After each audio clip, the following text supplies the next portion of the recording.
This is episode 3 of Create a Player vs. EA, and today I will be showing you guys my attempt at making a better Dustin Poirier model than EA did.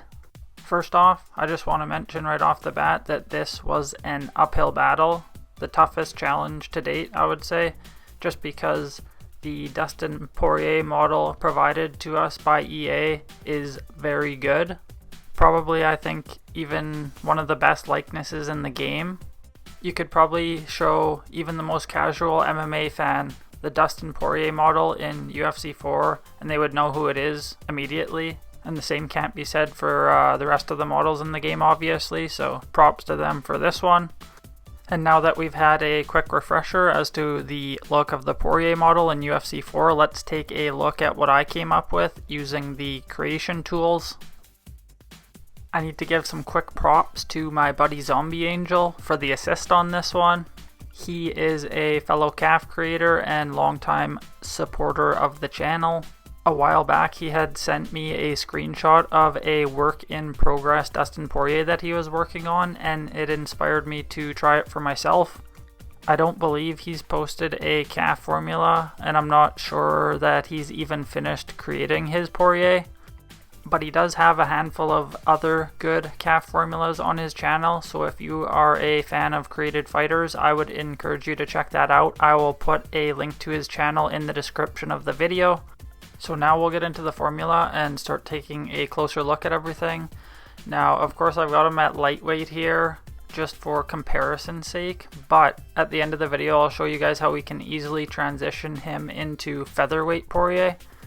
Now oddly, Poirier's stance is not included in the choosable postures, so I ended up going with GSP. Obviously choose whatever you like if you like one of the other stances better, but I kind of like this one just because kind of the way that he does a slide step backwards with his front foot, and he almost is kind of pulling at his shorts like how Poirier does when he's bouncing around in his kind of boxing stance. The preview always shows orthodox stance, but remember to throw Poirier in southpaw even though he's very good out of both stances. For hair, 31 or 35 are the hairstyles that I would recommend. Now the only thing that kind of sucks a little bit is the comb overs are going the wrong way, but we can't do anything about that, so we'll just have to pretend that we don't notice that. Most people may not have even noticed anyway.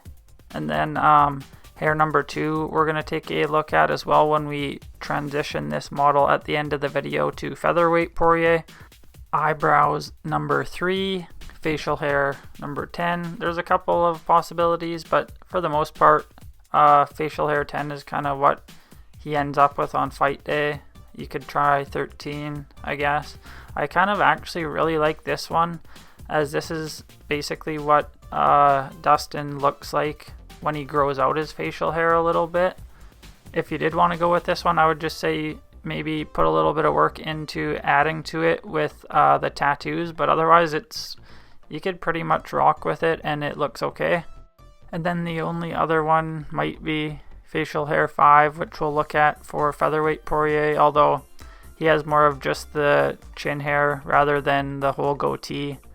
And then hair color, brown everything except for the eyebrows, which we went with black just to make them stand out a little bit more. Now we'll hop into the head sliders. As we go through them, I'll throw pics up on the screen of the reference photos that I used, just so you guys can kind of compare and see how you think I did, I guess. One of the big recurring problems that I almost always run into when making created fighters is the fact that you can't move the ears up and down on the head. Like, that's just so dumb in my opinion. Like on this one you may or may not notice, but Poirier's ears need to be higher up on his head. So to work around this, a lot of times I have to move everything on the face down so it lines up in proportion with the ears, which in turn just throws everything off. I have no idea why EA wouldn't include ear position sliders. Any decent in-game character creator, that's a staple for any of them. Aside from that, overall, I think this one turned out okay. The front view is decent. We could use a bit of a change to the top of the head shape, but we can't do anything about that. The side view was meh, not the greatest. From 45 degrees, I think it looks decent, like fairly recognizable as Poirier. But those are just my thoughts. It's hard to be a completely objective observer of something that you create yourself. So I'm definitely interested to hear if you guys think that this looks like Poirier, doesn't look like Poirier. Either way, I like the feedback. On to the body, I ended up going with skin tone 4. You could also try going with skin tone 5, and then body 10. Now I've said this in every episode so far, I think. Not only does EA give us poor choices for body types for our created fighters, but the body models that they give their fighters are not too accurate either. So although I said they pretty much nailed his model, I was more so speaking to the head, as I think the upper body, especially on their model, needs to be much wider. But anyways, let's look at some of the options that we could go with. So body 14 is kind of the body shape of Poirier, very wide up top. Everything's kind of the right proportion, except it looks like a freaking Lego, man. It's like they just took a body, smashed a head on top with no regard for how a human neck looks. And this is a problem for a lot of these body types, is they don't have any necks, so it just makes a lot of them almost unusable. So I went with body 10, which is the McGregor model, and it fits Dustin better for when he's at featherweight. It's a little bit too lean for him at lightweight, so you could try body 4, possibly body 5 if you like. None of them are really that representative of Poirier, so you'll have to pick your poison there. Now we'll hop over to the tattoos. This is going to take a while. As you can see, I ended up using 91. The majority of them are for the tiger stripes on the left pec. We'll start with the right pec though. Poirier has the words Parker Noel written there. Parkernoelle. I think it's his daughter's name maybe. Make sure the P and the N are slightly larger, and then as we move on in the word, the best way to keep things uniform, we'll start with the A in Parker, is to duplicate the A once we have it the size we want with L3, and then select the duplicated layer, pick the next letter, which is an R, so on and so forth. That way each subsequent letter maintains the same size, shape, and opacity as the previous layer. On to the tough part, the tiger stripes. If you don't want to do this the hard way, I would suggest trying Angels Demons 11 in place of the complicated tiger stripes. You could just try to stretch it out and position it in a way where it kind of looks like the tiger stripes. You'll just have to play with the positioning, size, opacity. Now of course this isn't going to look as good, but it's certainly going to take a lot less time. So that's what I would suggest for the quick method. But if you're willing to put in the time, I'll show you what I did here to try to duplicate this tattoo as close as possible.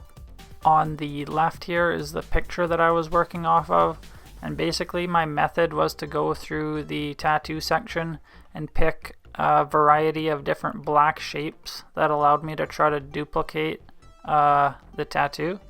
So I started with Clairvaux font 27, and now we're using shapes 145 followed by shapes 172. The basic idea was just to choose black shapes that weren't smooth, so we wanted them to look jagged and natural. The first time I tried this, I just tried using the black half moon shape to do the whole thing, and it just didn't look real. It looked fake. Smoother basically than anything you would see in nature, which is why I ended up using this mess of different black shapes. Even if you don't get them perfect, the main thing I would say is just to make sure they're all kind of oriented in the diagonal fashion that you see, and you don't have to match them up shape for shape.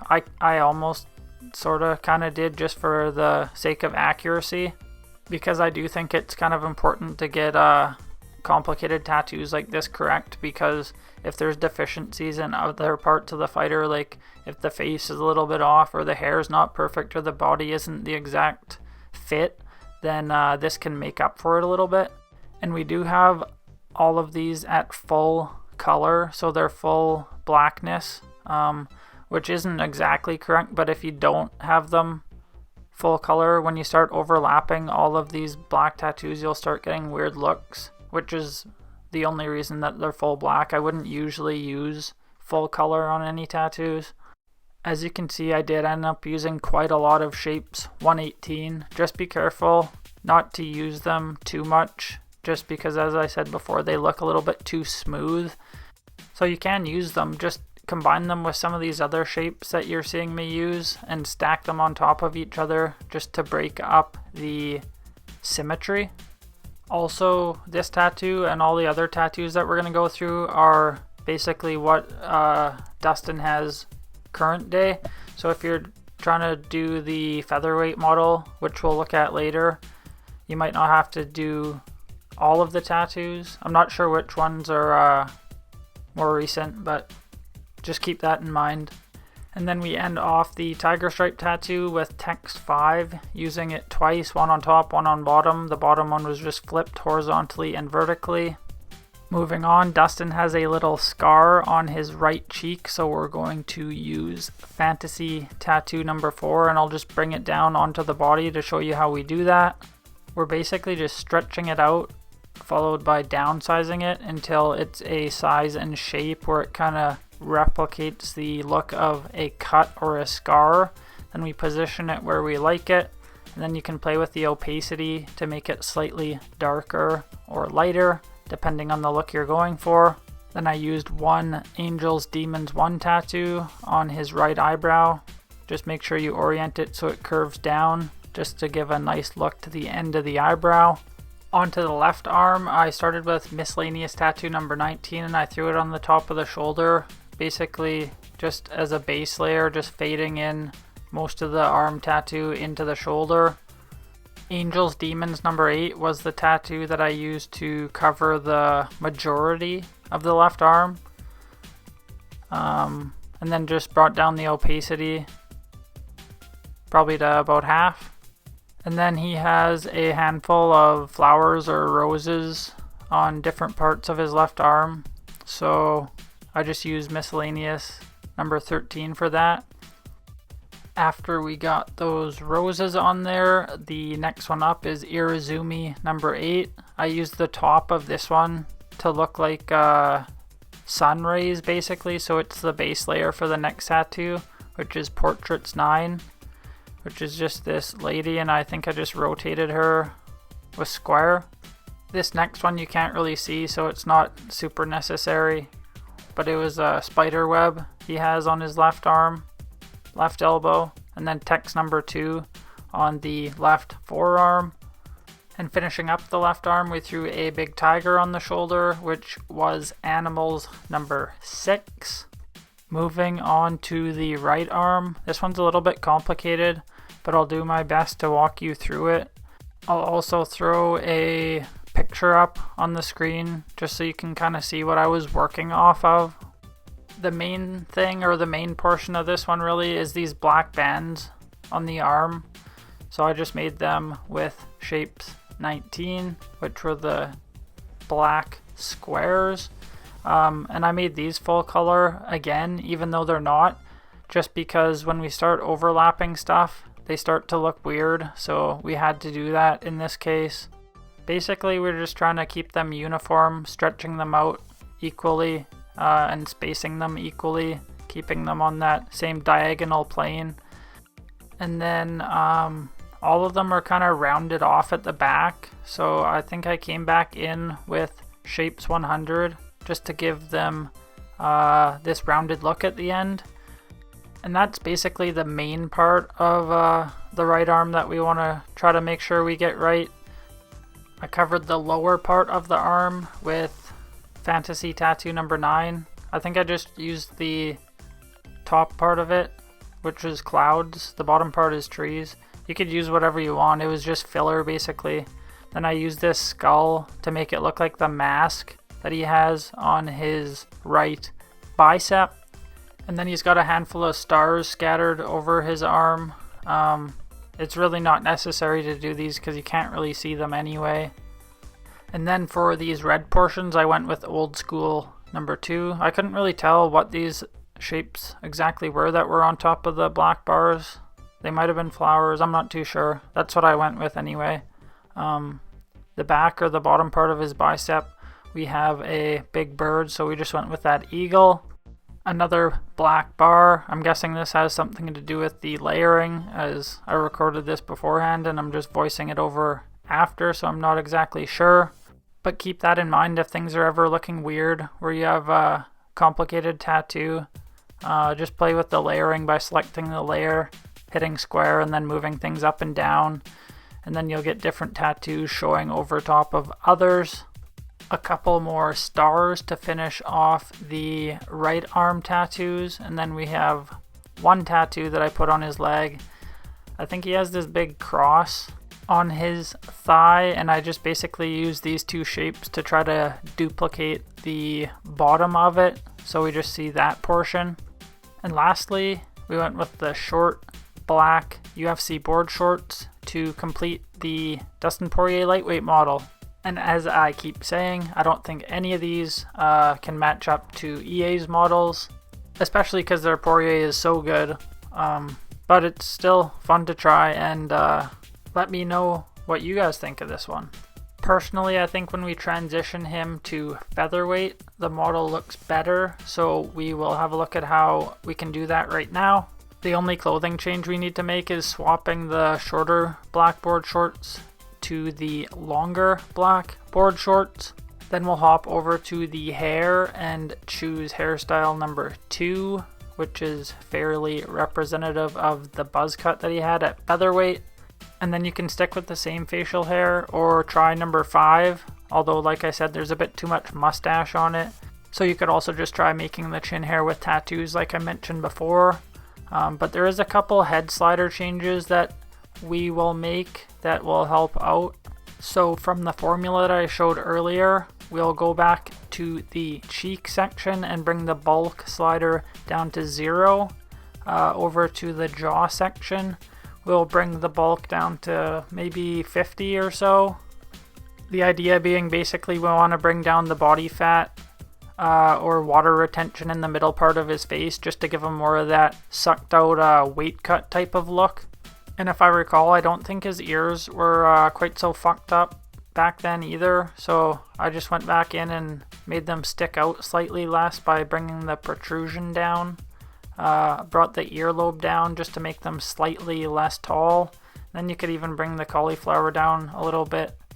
Of course, none of these changes are changes that you have to make, but just keep in mind that I did sculpt the head to look like lightweight or current day Poirier, so there is a little bit more bulk in the cheek and jaw. So there you go, that was the quick transition to make this one into featherweight Poirier. Like I said, I think it looks a little bit better just because of the body type and whatnot. But anyways, if you made it this far, thanks for watching, and I have more of these on the way. I just gotta find the time to put the videos together.